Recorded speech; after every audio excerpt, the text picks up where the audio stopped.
1919, exatamente no dia 6 de abril, foi fundada na Escola de Eletricidade do Recife o Rádio Clube de Pernambuco. A Rádio Sociedade do Rio de Janeiro, com a sua primeira divulgação em 1922, no aniversário da Independência, ela ficou conhecida como sendo a pioneira. Mas antes desse período, já aqui em Recife, a Rádio Clube, em 1922, já fazia algumas incursões e transmitia alguns eventos do Santa Isabel, concertos, etc. E o Rádio Clube só vem se organizar em 1923. Mas em 1919, no dia 27 de abril, já havia um estatuto. O Rádio Clube já tinha um estatuto. E nesse estatuto já rezava alguns objetivos do rádio, entre eles divulgar, não é, a eletricidade, o sem fio, etc. Já era uma intenção de rádio mesmo, propriamente dito, não é?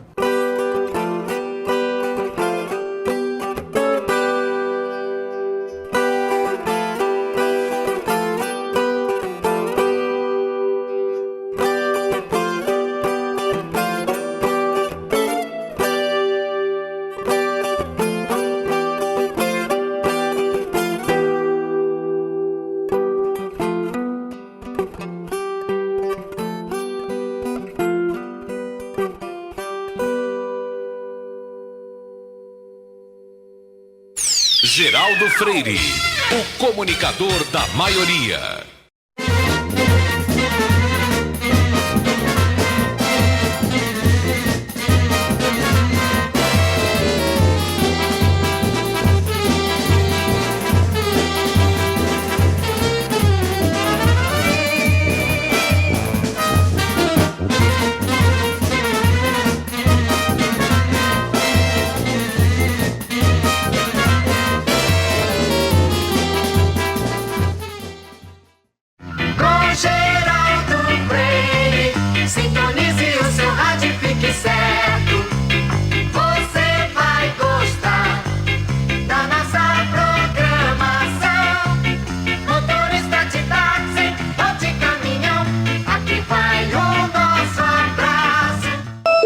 Recife, 7 horas, no Recife. 7 horas, no ar, na Supermanhã. Você sabendo de tudo. A Supermanhã começa ajudando o Pernambuco a andar.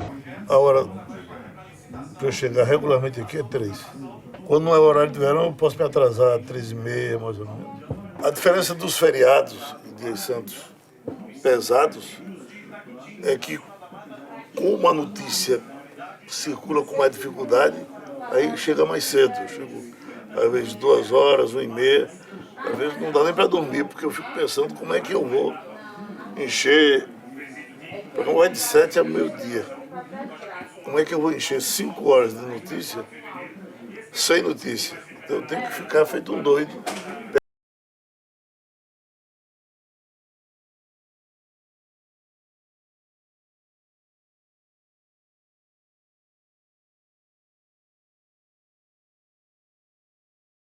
Eles aqui. Cheguei 10 para as 3 aqui hoje. Geraldo vive rádio. Ele vive informação e vive rádio. A gente pensa assim, será que Geraldo não vê televisão, não lê jornal? Não, ele vê tudo. Ele lê revista, ele lê jornal, ele vê televisão e ele ouve rádio. Ele vive de informação. Então, quando ele chega aqui às 3 horas da manhã, que é o horário que ele chega normalmente na rádio, para montar a primeira página e fazer, né, toda a parte do que vai ser notícia na primeira página, ele já vem informado. Eu tenho uma grande admiração pela forma com que Geraldo trata a notícia. Eu tenho uma grande admiração pela forma como Geraldo se informa. Ele diz assim, Adriana, eu não tenho tempo de ler outras coisas que não coisas que sirvam à minha profissão. Eu preciso continuar informado. Eu tenho pouco tempo quando eu estou fora do ar. Então eu uso esse tempo para ler biografias, para ler livros que me informem sobre o que está acontecendo, sobre o que aconteceu e que me dê esse alicerce para eu usar dentro do jornalismo. Tudo que a gente ouve ali naquele horário dele é tudo muito bem pensado. E pensado por um homem que pensa comunicação de rádio.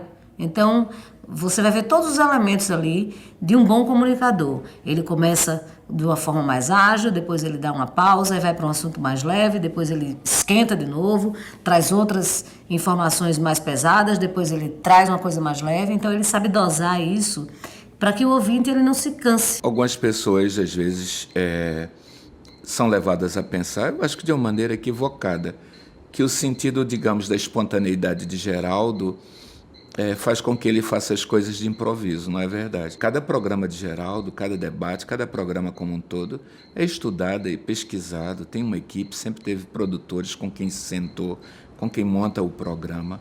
Então, Geraldo é uma pessoa que tem um zelo e uma preocupação profissional com o que ele faz lá em cima, bate na cumeira do céu. Geraldo é uma marca. Geraldo poderia já ter uma equipe trabalhando para ele chegar, passar meia hora, 1 hora no programa e ir embora, a marca dele estaria no ar, sem prejuízo de nada. Mas é incrível como ele não se cansa, como ele não dá sinal de cansaço. Mesmo eu sabendo que ele está cansado, ele não dá sinal de cansaço. E ele cumpre o trabalho dele até o final. É uma coisa impressionante. Eu não sei se eu aguentaria. A minha impressão é que o que hoje alicerça a vida de Geraldo Freire é o trabalho.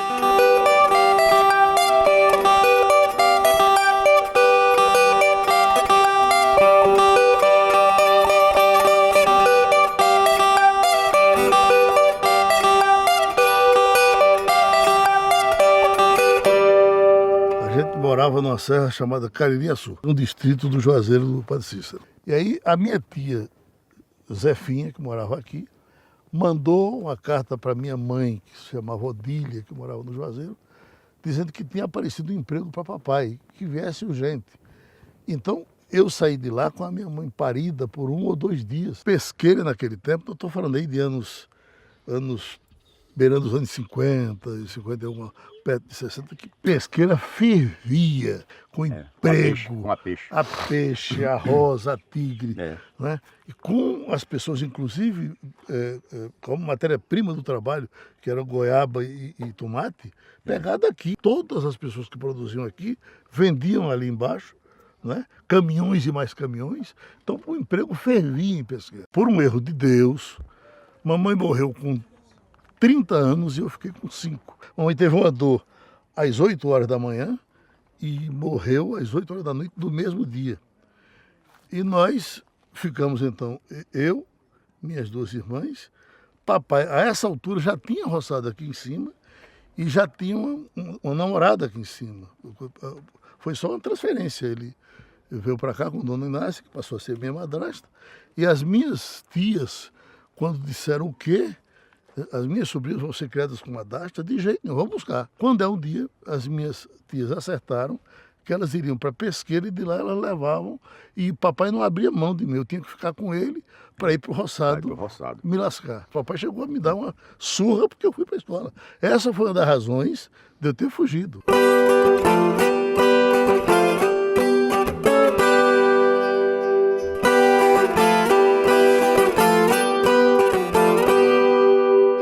Na escola, eu aprendi a ler com muita facilidade. Tinha Titi, seu os amigos, os senhores, que como não sabiam ler, gostavam das folhetos de cordel, a história de Rompe-Ferro, Ventania e Provedor, o Pavão Misterioso.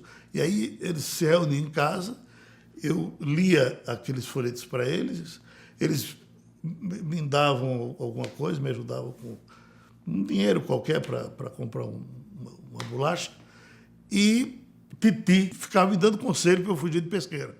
Rapaz, você é aqui com seu pai, você não vai conseguir nada, você não tem futuro. E aí o Titi me arrumou um parte do dinheiro, umas mamonas. Naquele tempo, mamona tinha um valor enorme. Me parece que muita gente não conhece como mamona, carrapateira, né? Eu bati a carrapateira escondido de papai, vendi numa bodega, fui na estação, comprei a passagem, com medo que ninguém me visse na estação para dizer a papai em casa. Isso eu estava com 9 anos já. Eu, então, fiquei escondido atrás da estação com uma passagemzinha na mão. E o trem passava, em geral, 1 hora da tarde, só que nesse dia ele atrasou, passou mais de 4 horas da tarde.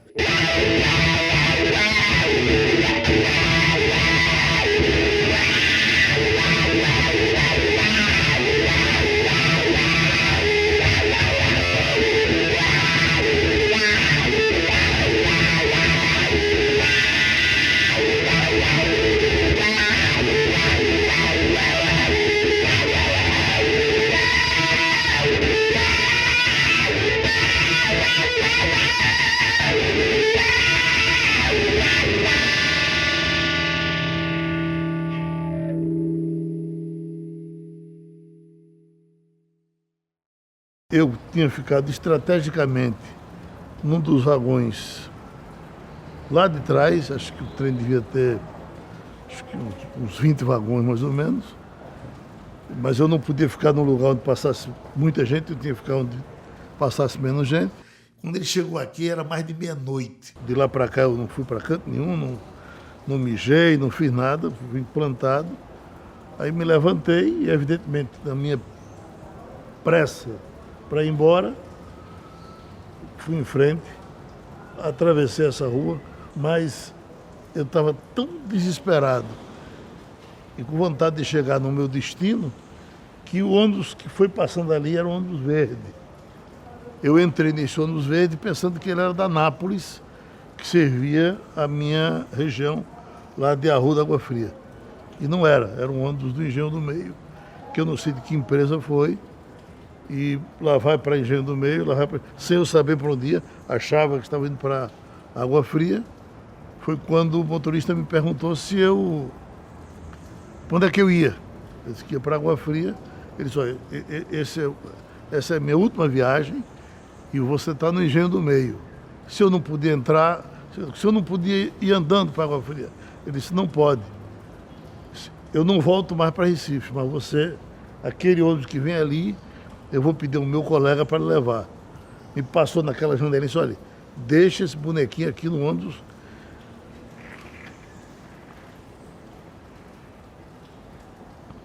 De Água Fria. Cuidado. Ele está perdido. Só tira o olho dele quando ele entrar no ônibus.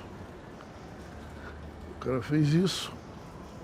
Esse ônibus de Água Fria, eu peguei na Praça do Arsenal, onde era o terminal, atravessando ali Rua da Guia, todo aquele movimento, na quase madrugada, ou madrugada pesada, acho que era 2 horas da manhã, e esse me levou para Água Fria, e eu depois vim andando e entrei para a casa da minha tia, que era...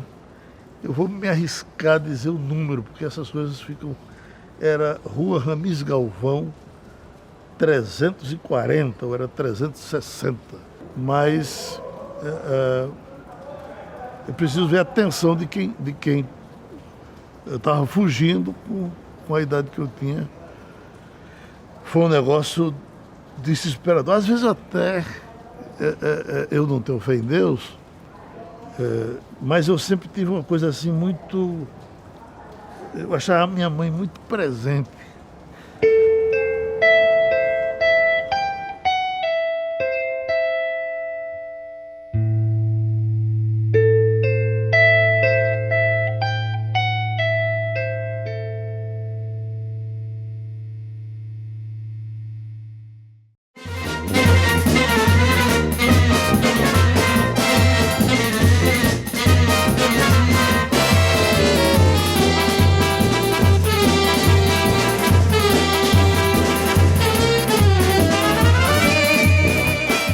A minha luta era, naquele tempo, conseguir um emprego, porque o meu pessoal não tinha condições de me sustentar em casa.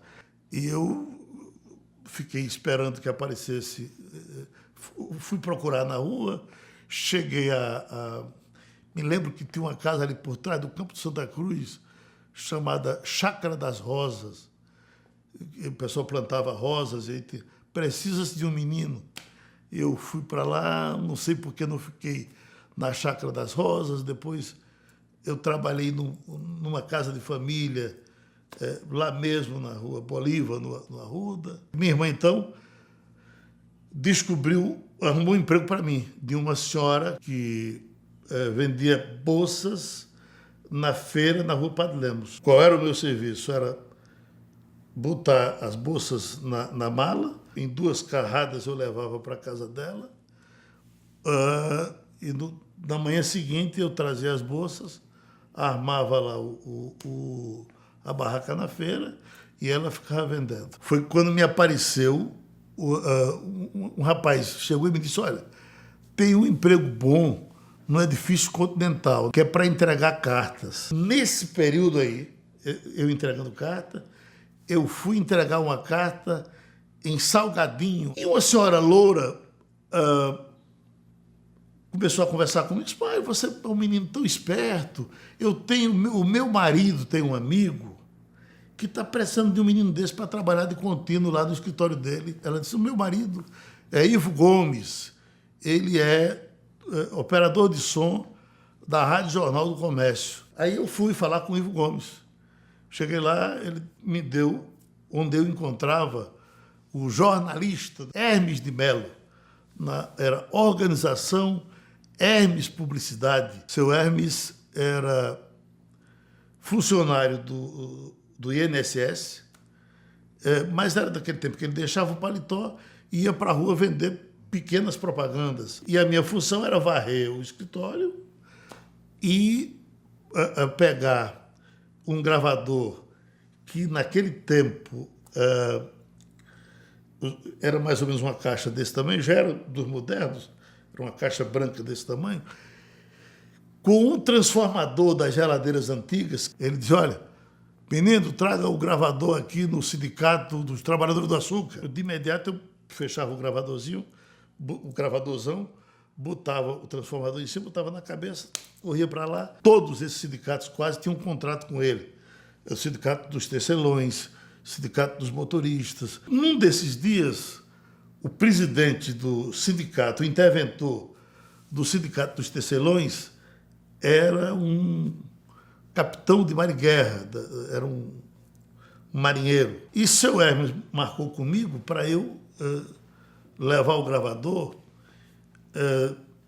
aí em torno de 2 horas da tarde, que ele iria para lá para fazer a entrevista.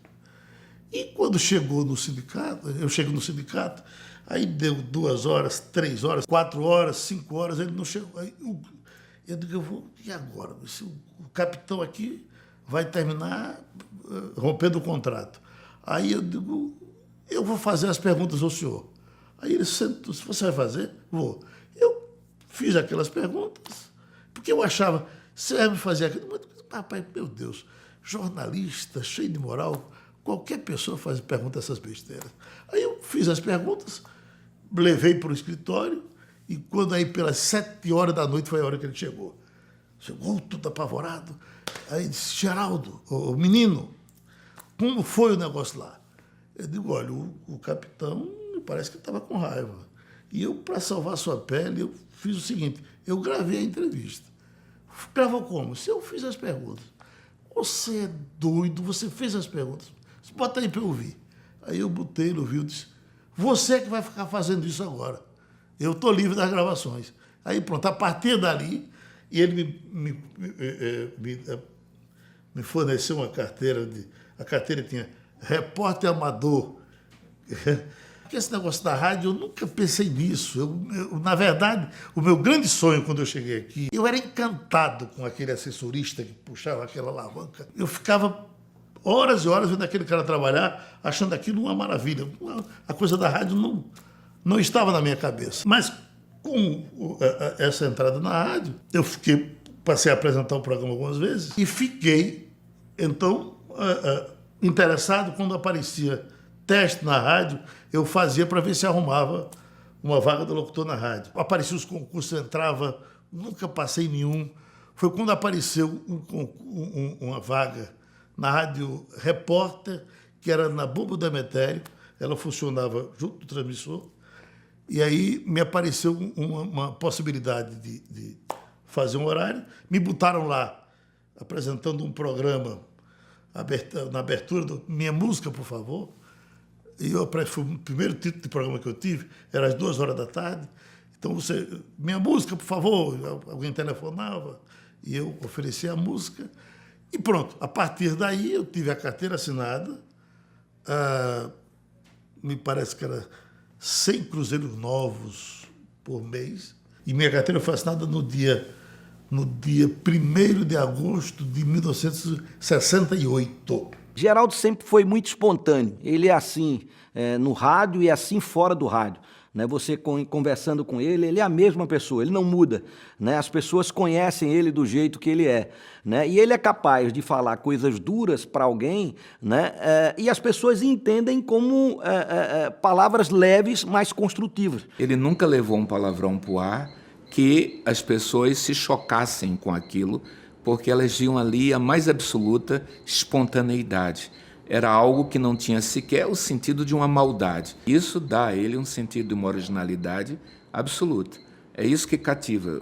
E cativou, cativa e continua cativando. Realmente era uma coisa que às vezes chocava alguns ouvintes, mas acabava que o que era bem maior era exatamente esse sucesso e essa forma simples e próxima de perguntar, de querer saber como as pessoas do dia a dia, sem formalismo, gostam de querer saber. Eu acho a linguagem de Geraldo, ela é própria, mas ela é muito do momento, ou seja, a reação dele é de um repentista, né? Eu considero Geraldo um repentista. Você diz a coisa a ele, certo? E ele na mesma hora responde, chega nele, ele bate e você dê só o mote a ele que a poesia ele desenvolve. Um palavrão saído da boca de Geraldo Freire tem um peso e tem um tom. Quando algum outro comunicador tenta fazer o mesmo, geralmente pesa no ouvido, machuca o ouvido, arranha o ouvido. Então ele tem essa maneira única de usar certos tons, certas palavras que na boca de um mero mortal seria ofensivo, seria agressivo, numa coisa que dá um tom de jocoso, de brincadeira, mas sem sair do contexto, com a leveza que é necessária. Houve um tempo em que nós tínhamos 10 minutos para conversar. E Geraldo sabe que eu sou uma pessoa muito discreta. Se eu falar um palavrão, vai ser muito longe do microfone, bem distante. Os meus ouvintes nem acham que eu falo palavrão. E ele falava coisas absurdas, contava piadas absurdas mesmo. E eu ficava... Aí criou até uma brincadeira. Os ouvintes já esperavam para ver qual ia ser essa justa do dia que eu ia passar, né? Envolvendo sexo, envolvendo piadas cavernosas com animais, mas eu tirava de letra, fazia o meu papel. E ele me provocando com palavrões, com piadas bem para chocar mesmo, sabe? Para ver até onde ia a minha tolerância. Geraldo Freire começou numa época no rádio em que tudo era muito fechado. Geraldo Freire veio nessa época já quebrando esses paradigmas. A forma dele falar, dele se expressar, dele utilizar termos coloquiais ou populares ou até popularescos mesmo. Isso vem dele já desde muito tempo e mais recentemente foi uma coisa mais escrachada, digamos assim, porque nós perdemos essa vigilância que nós tínhamos da censura, uma vigilância maior da sociedade, se bem que a vigilância começou a voltar. Apesar do politicamente correto, evidentemente que ele teve que ter um pouco mais de cuidado com o que fala, com o que faz, mas não mudou muito a pessoa de Geraldo Freire enquanto profissional. É claro que Geraldo usa expressões que não deveriam ser usadas. É claro que, por vezes, eu acho que tem um preconceito na fala dele, sim. E não é só a forma coloquial de falar.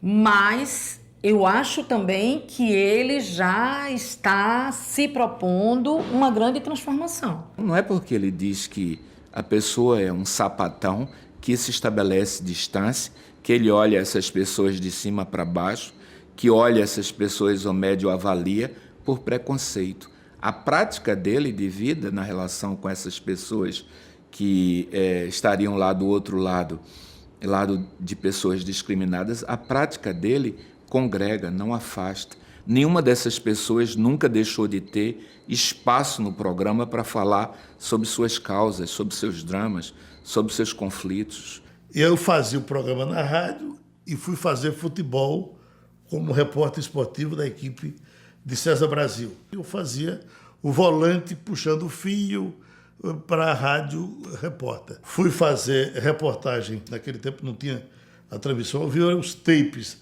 da TV Jornal que a gente gravava no domingo, ele era apresentado na segunda ou na terça à noite. Mas nesse tempo, o famoso não era a televisão, o famoso era o rádio. Nesse tempo, Roberto Queiroz tinha ido para a Rádio Olinda E a Rádio Oriental estava fazendo uma equipe nova, pegando gente nova para sair dos vícios antigos e tal. No domingo eu fazia futebol. Além da quarta-feira à noite, que normalmente tinha futebol, às vezes no sábado. E eu fui um repórter esportivo até importante. Em 73, por exemplo, no dia seguinte, aquele jogo antológico em que o Santa Cruz ganhou do Santos de 3-2 e que Ramon fez 2 gols, para mim é inesquecível, me emociono lembrando de Geraldo descrevendo os gols e falando sobre a extraordinária vitória. Ele chamava assim, desse extraordinário Santa Cruz. Num universo que é muito, digamos, repetitivo, cobertura de futebol é, por natureza, repetitiva. Dentro do mesmo formato de cobertura, Geraldo inovava. Então, as perguntas dele para o jogador, por exemplo, eram sempre diferentes das perguntas dos outros repórteres. A escala era assim, era vestiário do perdedor. Eu não queria ir para vestiário de ganhador. Eu só ia fazer vestiário do time que perdia, porque lá era que tinha notícia. No time que ganha só tinha festa. E por entrar sempre no ambiente da derrota, então, era confusão com todo mundo. Eu tive problema com Cilinho, eu tive problema com Alfredo Gonzalez, até com o Seu Gradinho, que era uma figura maravilhosa do Santa Cruz. Problema com quem? Com Duque, problema muito sério com Evaristo de Macedo, que foi técnico do Santa Cruz, um técnico bom, mas muito autoritário. Geraldo, ele tinha acesso aqui no Santa Cruz, ele tinha acesso. Mas com Evaristo de Macedo, o negócio foi mais restrito. E teve uma vez que quase saíam na tapa. E a gente torcendo que Geraldo desse um cacete em Evaristo. Nós não estávamos. A gente estava torcendo, era pro Geraldo Freire, era pro Evaristo. Geraldo, como repórter de campo, estava sempre levantando algum aspecto além do óbvio. Não tinha cobertura de Geraldo Freire que não tivesse algo que surpreendesse o ouvinte. Teve um jogo aqui, teve um jogo do América contra um time que eu não me lembro qual foi, nos Aflitos, e o juiz, numa quarta-feira à noite, e o juiz, que era Cleiton Beltrão, me expulsou, porque eu estava entrando de campo demais. E os juízes brigavam muito entre eles lá na federação, e havia, naquele tempo, a primazia de Sebastião Rufino. Rufino era escalado para os jogos mais importantes. E quando foi no domingo, ia ter um clássico, Náutico Sport, também nos Aflitos, e Sebastião Rufino era o juiz. Antes de começar o jogo, Inácio Gonçalves era um dos bandeirinhas, aí Inácio me chamou, porque Rufino queria falar comigo no vestiário. E eu digo, puxa, já sei, o Rufino vai dizer que eu não vou poder entrar em campo, eu já estou prevenido, eu já fui expulso uma vez, eu vou ter que me cuidar. Aí quando eu cheguei lá, eu digo, pois não, coronel, o major, sei lá, ele disse, olha, eu estou sabendo que Cleiton lhe expulsou na quarta-feira. Não foi isso que foi? Hoje é um clássico e você vai entrar em campo de vez em quando. Está me entendendo? Estou. Caiu o jogador, você não me atrapalha, você corre lá e sai logo e você vai ficar... Agora, faz mais do que sempre fez, que eu quero mostrar que eu não expulso e Cleiton expulsou. Aí eu entrei solto. O jogador caiu, tu corria. E numa das horas que eu entrei em campo, o Jaime era capitão do esporte. Seu juiz, pode? O Rufino disse, pode. Você não tem nada a ver com isso? O juiz é você? E eu, cheio de moral, voltei. Bom, eu sei que no intervalo, o Rufino mandou me chamar. Eu fui lá no vestiário. Certo de que ele ia reclamar. Ele disse, você está entrando pouco, o que é que está havendo? Não se intimide. Caiu, você entra, saia sem me atrapalhar e fique à vontade. Eu me lembro que teve um jogo na Ilha do Retiro, um jogo de um time do Sul na ilha contra o Sport, e o juiz era Armando Marques. E Armando era o juiz mais importante do Brasil, mas muito supersticioso. O vestiário ficava aberto e até eu visei na televisão. Eu digo, minha gente, eu vou lá no vestiário ver algum segredo de Armando Marques para dizer para vocês. Entrei no vestiário e quando eu cheguei lá estava uma santinha dessa Nossa Senhora Aparecida, a santinha de frente para o campo, 2 velas acesas, o oratóriozinho organizado, que era como ele fazia. Aí eu botei a santinha de costa, apaguei as velas, vamos ver o que Armando Marques vai achar. Menino, Armando Marques, quando voltou, mas ficou puto. Quem foi que fez isso? Quase que o mundo se acaba. Quando eu tentei voltar para o vestiário, estava com 3 policiais que eles tinham escalado lá na frente e eu não pude mais fazer.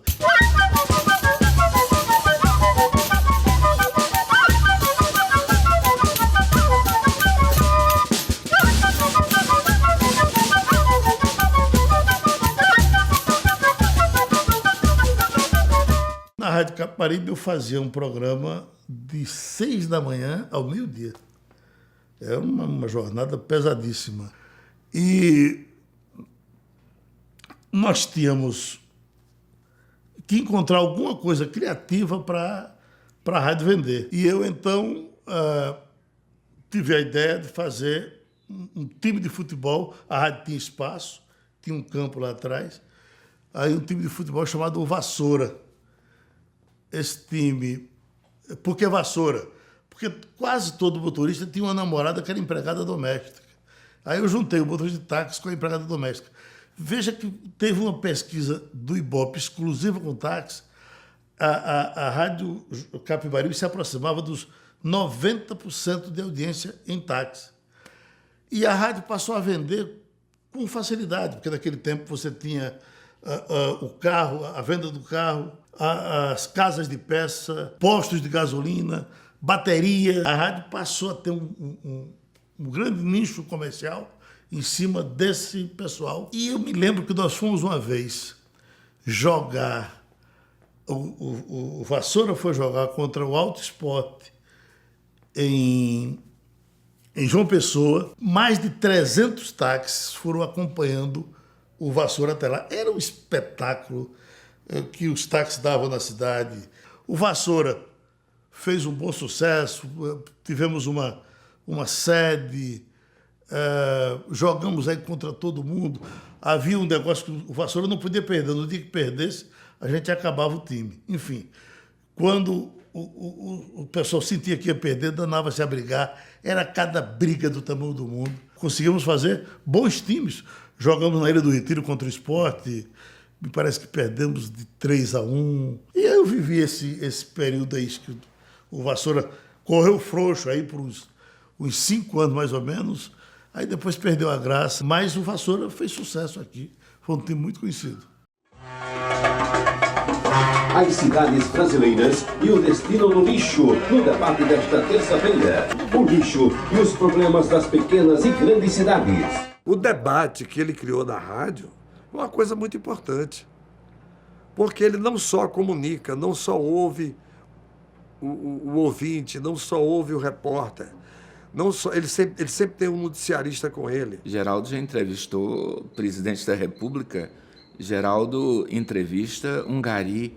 Então, aquele fórum de debate dele, ele deveria ser a expressão maior do que é um sentido de democracia numa sociedade, porque todos vão ali, todos têm a oportunidade de falar, de se expressar, de levar seus pontos de vista. Eu nunca vi nenhuma atitude que fosse uma atitude prévia de estabelecer sobre as pessoas que participam daquele fórum qualquer sentido de controle das palavras dela, um sentido de uma censura prévia. As pessoas sempre estiveram à vontade, absolutamente à vontade, para falar sobre o que quisesse. Esse modelo de debate de Geraldo Freire, ele entrou na moda, saiu da moda. Geraldo Freire se tornou tão ultrapassado com o debate que é o que tem de mais moderno no rádio. A FM está saindo da música para ir para o debate. Elas não se pautam, pelo menos apenas mais, em música. Elas se pautam em conhecimento. Ele faz um serviço muito bom para a população de saúde. Há mais de 10 anos nós fazemos programas sobre queimados, sobre a prevenção de queimadura, e isso teve um impacto. Depois que a gente passou indo lá, houve uma diminuição, você imagina, de acidente por fogos, por queimaduras, graças ao programa de Geraldo. Tá entendendo? Então, a hipertensão e diabetes se popularizou graças ao programa de Geraldo. Enquanto existirem ouvintes preocupados em crescer como seres humanos, com a qualidade da informação, esse formato de comunicação que Geraldo desenvolve e aprimora, e tem a ousadia de aprimorar, né? Então, isso aí vai ficar na moda por muito tempo. A seriedade profissional pode ser praticada por qualquer um, mas não é qualquer um que, fazendo o que ele faz profissionalmente, se tornará ele.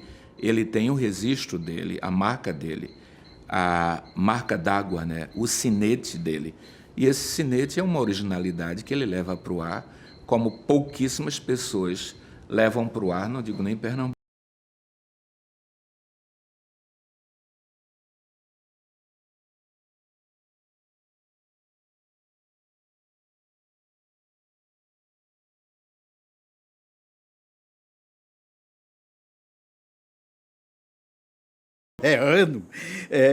Deputado não tem problema nenhum, não tem nervosismo, não tem nada, ele é plano, ele entra do jeito que entrou, sabe aproveitar muito bem as entrevistas, isso aí, ele é como ninguém. Ele aborda qualquer assunto, né? E é muito comum as pessoas ficarem saia justa com ele, né? E isso é talvez o segredo, né, do bom entrevistador, e ele é um bom entrevistador, é poder abordar com um entrevistado qualquer assunto, por mais delicado que seja, mas se você tiver uma maneira de abordar, e aí o humor que ele usa é muito interessante para isso, né? Então, isso é talvez um diferencial muito grande no perfil dele como entrevistador de rádio. Para mim, Geraldo é o maior comunicador na forma de desenvolver uma linguagem para que essa linguagem chegue às pessoas que estão ali escutando o Geraldo Freire. Ele conversa do jeito que as pessoas entendem, ele fala diretamente com as pessoas e ele tem um carisma que é inigualável. Ele tem essa vinculação com o povão porque ele fala aquilo que ouve no meio da rua, né? Aquilo que as pessoas gostariam de dizer no rádio, e até que se colocassem aquelas mesmas pessoas no rádio, ela não tivesse coragem de dizer, porque pensava que estava falando de uma maneira muito popularesca, né? Então, Geraldo quebrou um pouco essa distância que havia entre os jornalistas, os comunicadores. O que ele tem de melhor, que talvez falte hoje na imprensa, é saber exatamente como vivem todas as pessoas, desde aquelas que nasceram como ele, sem ter o que comer, as que hoje podem andar num carro importado como ele pode. Ele não esqueceu esse caminho. Ele vai e volta e trabalha para todos eles. E nem todo comunicador tem essa capacidade, nem todo comunicador conhece o que é a base da pirâmide social. Então, eu acho que esse é o diferencial dele. Ele representa todas as pessoas, sejam elas pobres, ricas, classe média, homens, mulheres. Ele conhece tudo, de tudo. A audiência que ele conquista e o fato de que ele ser tão influente nada mais é do que a tradução concreta do fato de que ele, sendo quem é exatamente igual a essa fração hegemônica, censitariamente, da população. É como se ele fosse um ente que sintetiza, um cara que sintetiza tudo que uns 40% da população pensam sobre qualquer assunto. É importante essa vinculação de Geraldo com o rádio, porque ele vai para a TV, mas ele me parece que ele não se dá bem na TV e sai da TV. Exatamente por isso, né? Ele é um homem do rádio, ele se transforma no rádio, né? A TV já trabalha com alguns outros elementos que fazem com que ele não se sinta muito à vontade e realmente não não dê tão certo. Eu era âncora, eu e Haldre, e Geraldo era fixo também no jornal. Mas ele era um peixe fora d'água. Geraldo, não adianta você querer que ele vá ter um vocabulário que a televisão exige. A televisão não tem essa flexibilidade do rádio. Ele era obrigado a usar a terna e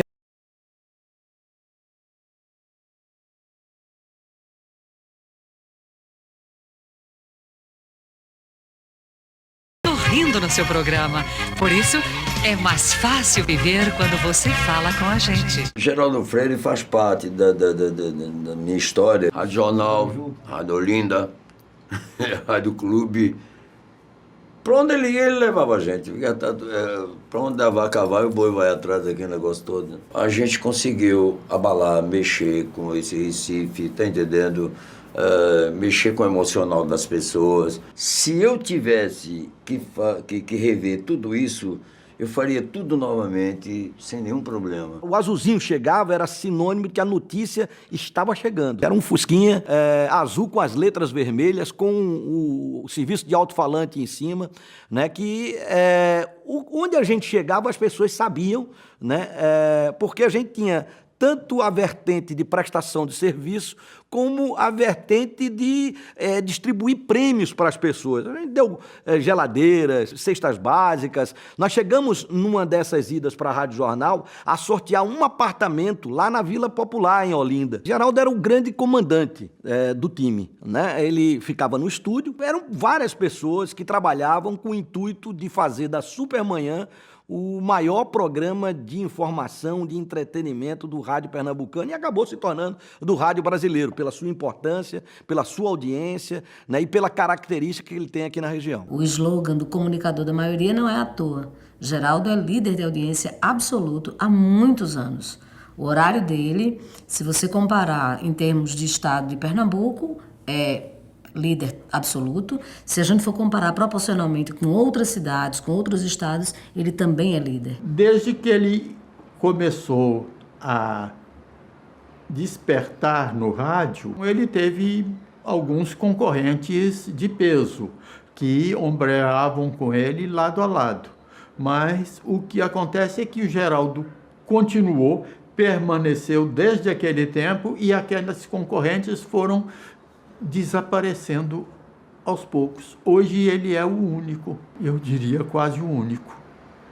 O rádio é Geraldo Freire. Se ele continua sendo ouvido, é porque gostam do estilo dele. Nessa situação de líder absoluto, ele tem aqueles que contestam e aqueles que amam. Geraldo constrói esse nome para além de Pernambuco ainda antes da internet. Ainda antes de a gente não ter essa difusão, essa forma de se ouvir rádio diferente do rádio de pilha. Quando eu estou aqui, eu vivo esse momento lindo. Geraldo Freire foi o idealizador, foi ele que colocou na cabeça, em 1995, a criação do Festival Nacional da Seresta, um dos eventos mais importantes do Brasil no gênero, talvez o único. Todos os anos ele está lá, escolhe também os artistas que vêm, desde o primeiro com Nelson Gonçalves, Silvio Caldas, né, grandes nomes da MPB. E esse festival existe graças a Geraldo Freire. Sou um caboclo sonhador, meu senhor ouviu, não queira mudar meu verso. Se assim não tem conversa, se meu regresso para o brejo diminui a minha reza. No coração tão sertanejo, vejam como anda plangente o meu olhar. Mergulhado nos becos do meu passado, perdido na imensidão desse lugar. Teve uma época na minha vida que eu quase desisto da minha carreira. Eu me desiludi um pouco e voltei para Petrolina e queria ficar lá e não quis. Fiquei na beira do Rio Lara, só compondo e mandando, só queria compor. Não queria fazer show e tal. E Geraldo foi que me trouxe de volta. Geraldo foi o principal articulador da minha volta para cá. Ele me chamava ao programa dele na segunda-feira, ele marcava uma entrevista comigo e dizia, eu quero que ele venha. Eu acho que quem mais me divulgou aqui foi ele. Não só a mim, mas eu acho que quase todos os artistas hoje que defendem a tradição do forró pé de serra, da poesia popular, né, que faz a música com seriedade, com respeito e com zelo pela nossa região, pelo nosso estado, deve um pouco disso a Geraldo Freire. Ele faz questão de divulgar e briga por a gente. Nordeste Alegre, no debate desta terça-feira. Uma boa palmada não me custa, pois no fundo eu te acho delicado. Se tu és um valente escolado, eu quebrei no cacete a tua escola. O teu mestre saiu de padiola e teu supervisor invertebrado. Seja brega, seja forró, seja música romântica, seja o samba, seja qualquer um. Foi qualidade, ele achou que tem, ele faz a divulgação. Isso para a gente é maravilhoso, porque aí nós sabemos da referência que é Geraldo, da opinião que ele faz perante aos seus ouvintes. E isso faz com que as pessoas também deem um voto de credibilidade a quem ele apoia. E isso é bom para a gente, é muito bom para a gente que se apresenta no interior, em outros estados, justamente porque Geraldo Freire falou, o povo vai atrás e acredita. Cantador que não tem vocabulário, se compete ele entra na tragédia, não conhece o que é a Idade Média e o valor do sistema planetário. Artaxerxes, Napoleão, nem Dário e as ideias do grande Baltazar. É um peixe sem força pra nadar, enfrentando o riacho violento. Cantador que não tem conhecimento, é guerreiro e sem armas pra lutar. Nós fizemos muita coisa junto, né? Primeiro foi a época do desafio de cantador. Geraldo tinha bolado essa história de fazer um evento para a cantoria que tivesse respeito e a gente conseguiu aí foram quase 6 anos, 6 anos de cantoria que a gente fez. E a gente rodamos Pernambuco todo, né? Tem um fato com o Geraldo nesse negócio de cantador que é muito engraçado, que eu tinha pego ele na rádio de 1h da tarde, e eu tinha que dar uma entrevista às 7h da noite na Grande Rio, em Petrolina. Aí tomo carreira, né? Tomo carreira no carro, tomo carreira, e Geraldo cochilando assim, a gente pegou aquela reta do Bimirim, e eu dormindo, daqui a pouco, quando eu só vi, foi um negócio. Ele olhou, levantou-se, cochilando, olhou o velocímetro, estava meu motorista, uns 190 quilômetros, ele virou-se e disse, maninha, tô indo. Aí... E a outra, assim, que é um momento, eu acho que é muito assim... da vida dele, assim, que é tudo a cara de Geraldo, a gente tinha decidido de fazer a festa de Gonzagão. Já existia a festa de Gonzagão no Parque Asa Branca, não era nem ainda os 90, os 89 anos de Gonzagão, né? E vamos fazer a festa no parque. Quando ele desceu do parque, rapaz, foi uma frase que eu nunca mais me esqueço. Ele desceu do parque, olhou para assim o parque, virou para mim e disse, Brunão, isso aqui tem cheiro de Gonzaga. E quando ele terminou o evento, rapaz, ele chorando copiosamente, agradecendo pelo negócio de Gonzaga. Ele tem uma fascinação por Gonzaga muito grande, né? Minha gente, o debate de hoje é diferente. É um debate com um homem só, Luiz Gonzaga. Afinal de contas, é dia de São João. Luiz Gonzaga é força qualquer dia. E no dia de São João é totalmente dele. Então o espaço está aberto para a gente conversar com Luiz Gonzaga, a vida dele, os seus sucessos, as suas coisas. E Luiz Gonzaga é um nome que honra o Brasil. Luiz Gonzaga, bom dia. Bom dia, Geraldo.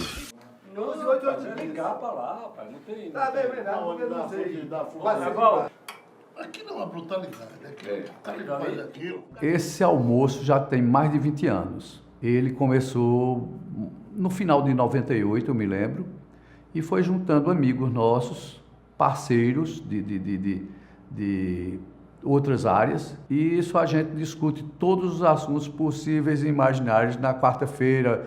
É um almoço de descontração. Você vem para cá, só faz rir com as brincadeiras, e a gente só fala besteira aqui. A gente só fala porcaria. Hein? E muita pornografia também. Mas é uma terapia muito interessante. A gente quebra a semana do nosso dia a dia de trabalho. Normalmente são fixo, mais ou menos, aqui no grupo, eu imagino que não passa de 10 pessoas. Ele também consegue juntar um número grande de amigos, a média de 20 a 30 amigos, que de 3 em 3 meses vamos à pesqueira, perto do lugar que ele nasceu, Mimoso, e ele consegue agariar todas essas pessoas num ônibus. Vamos embora. Irmãos, Vamos viajar. pelas profundezas do mar e pelas palavras sagradas de Osana, te afasta desta viagem, Satanás, que lá vai cana! Leva eu, minha saudade. Acorda eu, minha saudade. Balance eu, balance eu, balance eu. Leve eu, minha saudade. Acorde eu, minha saudade. Balance eu, balance eu, balance eu. Falar das histórias do Trancoso, da estação de Mimoso, do trem que passava lá. Vamos falar do rangido da porteira, do boi subindo a ladeira, do sereno e do luar. Leve eu, minha saudade, acorde eu, minha saudade. Balance eu, balance eu, balance eu. Leve eu, minha saudade, acorde eu, minha saudade. Balance eu, balance eu, balance eu.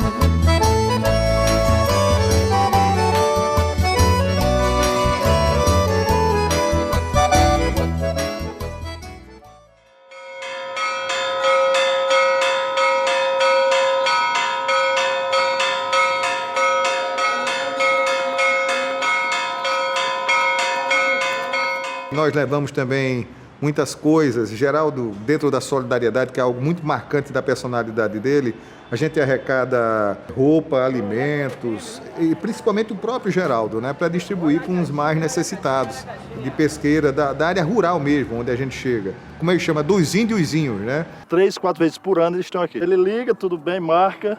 Aí o primeiro encontro é lá no mercadinho, né? Aí vai para minha casa à noite, né? Aí lá nós temos o jantar, o café e tal, joga um dominozinho. Ele vai para a área indígena, lá onde ele leva a feira que faz no mercadinho. E retorna para aqui, para casa de pai, para o almoço. É uma viagem que une um mundo de pessoas com pensamentos diferentes, mas que vem com um objetivo único, que é se divertir. Se divertir e partilhar essa amizade. Quando a gente se senta, um bando de marmanjo, para contar da vida, para chorar coisas da vida, coisas boas e coisas ruins também, porque a vida é essa mistura. E quem faz essa liga? O comunicador da maioria, Geraldo Freire, que ali vira menino, que ali vira o brincalhão, que ali vira o cara que toma os drinks, as cachaçinhas, come as frutinhas, anda com a gente, conta histórias. Nós brincava de cavalo, corria atrás de boi. Era uma brincadeira só. Bem de novinho, que ele já tinha o dom de locutor. Nós tínhamos um rádio que nós ia assistir, escutar. Aí tinha o prefixo da rádio difusora de pesqueira. Então já era tirado um cano de bomona, que é e botava na boca e dizia o prefixo da rádio todo, parecia um locutor. Estava no sangue, né? Esse é o pedaço importante da minha vida.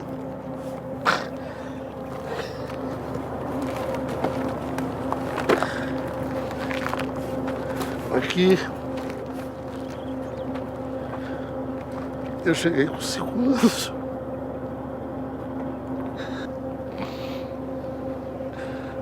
Aqui eu... E é interessante como eu gosto disso aqui. Eu não sei vir pesqueira sem vir aqui. Eu sou essa jurema que está secando aí, esses troncos que estão se acabando.